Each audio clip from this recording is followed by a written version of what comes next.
그 다음 순서 이어가도록 하겠습니다. 제가 이제 우리 청년들을 대변해서 말씀을 드리면, 그래서 만나서 연애가 조금 진행됐단 말이죠. 그래서 상대편 부모님이 마음에 들어하지 않는 거예요, 나를.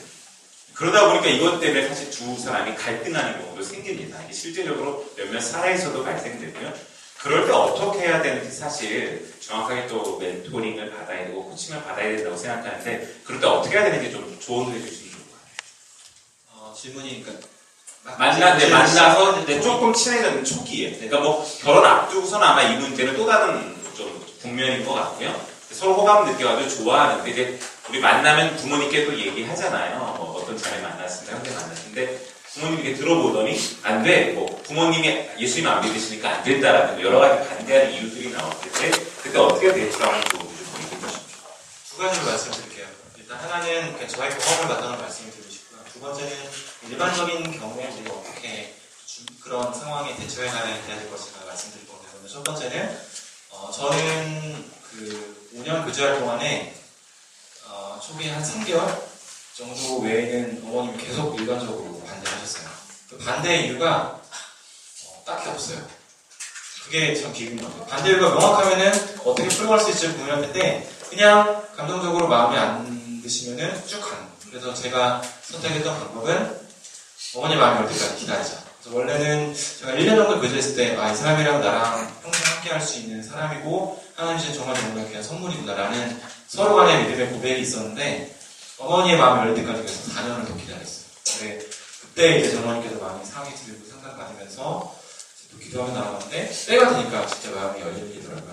지금 굉장히 많이 아껴주시고 좋아해주시는데 지금 여쭤보면은 기억도 못하세요. 내가 싫어한 적 없었는데 그러니까 참 의외로 우리들이 생각하는 것과 부모님이 생각하는 것과 차이가 크지 않을 수도 있겠구나. 뭐 너무 한 가지 사례로 다 전공할 수는 없겠지만 그래서 제가 중요하다고 생각한 부분은 저는 사실 어머니랑 뒤에 동생도 있는데 좀 부끄러워요. 어머니랑 관계가 별로 안 좋아요. 그래서 사춘기 때부터 어머니랑 관계가 틀어지고부터 결혼 본격적으로 준비하기 전까지 거의 한 20년 동안 어머니랑 소통을 안 했어요. 제가 여자친구를 사귀어라고 고백한 최초의 사람이 지금 아내예요. 그전에는 어머니한테 어떻게 대응했었냐면 무소식이 희소식이에요. 그냥 내가 나의 연애사를 알리지 않는 것이 어머니에게 기쁨. 그냥 모르고 있습니다. 근데 그게 당장은 편하지만 결국 그게 곰고 골마가지고 결혼 준비할 때도 터져나왔더라고요. 그래서 두 번째 얘기로 자연스럽게 넘어가자면 평소에 여러분들 얼마나 부모님하고 특히 이제 이성이죠. 자매분들 같은 경우는 아버님하고 형제분들 같은 경우는 어머님하고 평소에 얼마나 소통을 하시는지 한번 돌아보시고 누군가를 만나기 앞서서 사실 우리의 가장 든든한 기도 중보자는 누구죠? 부모님이죠. 부모님이 우리가 물론 이제 생각이 약간 관점은 다르시지만 우리가 배우자 잘못 만나서 불행하게 살길 원하시는 분 한 분도 안 계시죠. 근데 목적은 같지만 서로 생각하는 방향이 다르요.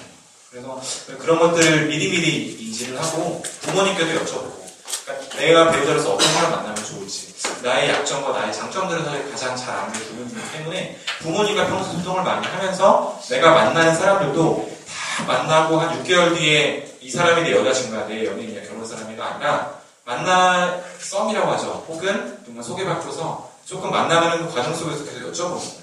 우리가 하나님께도 늘 여쭤보지만 부모님께도 그런 것들이 부모님과의 생각을 좁힐 수 있는 가장 중요한 효과적인 방법이 아닐까 그런 생각을 해봤습니다. 또 한 가지 첨부한다면 왜 부모님이 반대하는가 그 이유를 좀 정확히 판단하시기 바랍니다. 성경적인 의미에서 반대하는가 아니면 세속적인 가치관 때문에 반대하는가.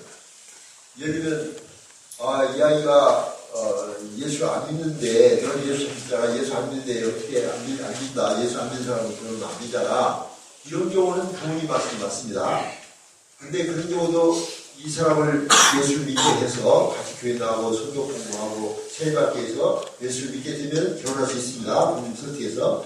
그런데 부모님이 뭐라고 해요? 야, 그 유리가 결혼이 안 했구만. 회사는 시원찮은데 사이네. 아주 돈도 못 버네. 너 사람은 신앙은 좋은지 모르겠지만 그렇게 해서 그 사람 결혼은 고생해. 그 사람 결혼하지 마.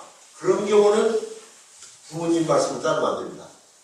신앙은 좋은데 세상적인 가치관이 좀 부족하잖아요. 그래서 부모님을 따르면 안 된다는 것이 사천아 물러가라 부모님 그러면 안 되죠. 아니죠. 그러지 말고 부모님을 선택하십시오. 이 사람이 지금 돈도 많이 못 벌고 지금 열심히 하지만 하나님을 경외하는 사람이기 때문에 하나님께서 이 사람을 축복하실 것입니다. 그럼 이 사람을 도와서 같이 열심히 할 것이니까 본인 무리를 기대해 주십시오. 저는 하나님의 사람입니다. 이 중요한 거죠. 한 가지 예만 들고 드릴까요? 제가 이제 어떤 자매가 나한테 이메일 왔어요. 자기가 교회 청년부 임원인데 청년부 회장, 남자 회장이 아주 신앙이 있고 신실하답니다. 그런데 그 사람은 이제 데이트를 했대요. 그러다가 이제 사랑에 빠져가지고 결혼을 시킵니다. 그래서 부모님 엄마한테 얘기했어요. 엄마, 이 청년부 그 같은 교회 다니니까 이 청년부 회장 아시죠? 알지? 그 청취가 좋은데요. 제가 지금 데이트 중이에요. 결혼할 수 있도록 허락해 주세요. 그러니까 엄마가 말하고 얘기했더니 야, 신앙이 안 만져도 뭐냐? 지금 학교는 1년 들어오지 않고, 돈도 조금 못 벌잖아. 좀 이상한 회사 다니고 돈도 많이 못 벌잖아. 너 저 사람 결혼 고생해. 결혼하지 마. 이 자매가 나한테 편지가 왔어요. 엄마의 말을 따라야 됩니까? 하나님 중심으로 결혼해야 됩니까? 근데 맨 마지막 말이 걸작이에요. 그런데 우리 어머님은 우리 교회 전도사님이십니다. 이게 참, 여러분 부모님들이 고난의 시대를 많이 살기 때문에 경제적인 것에 너무나 신경 쓰는 거예요. 그래서 암만 신앙자도 돈 못 벌면 결혼 못 하는 것이 많은 부모님들의 모습이거든요. 그런데 그 부모님은 신앙이 없었을 거예요. 교회를 다니는 하시라고. 그래서 제가 그 자매에게 뭐라고 편지를 썼던 거니, 어머님에게 결혼 신랑을 얻기 바라지 말고 너희 어머니에게 복음을 전해라. 너희 어머니는 신학교를 전해서 전도가 될지 모르지만은 예수를 믿지 않는다. 여러분, 이게 지금 우리 1세들의 모습이 맞습니다. 그래서 부모님이 왜 반대하는가 여러분 잘 판단해서 진짜 성경적인 하나님의 뜻 안에서 반대하는가 아니면 세속적인 가치관 때문에 반대하는가 봐서 세속적인 가치관 때문에 반대한다면 부모님을 설득해야 됩니다. 설득됩니다. 결국.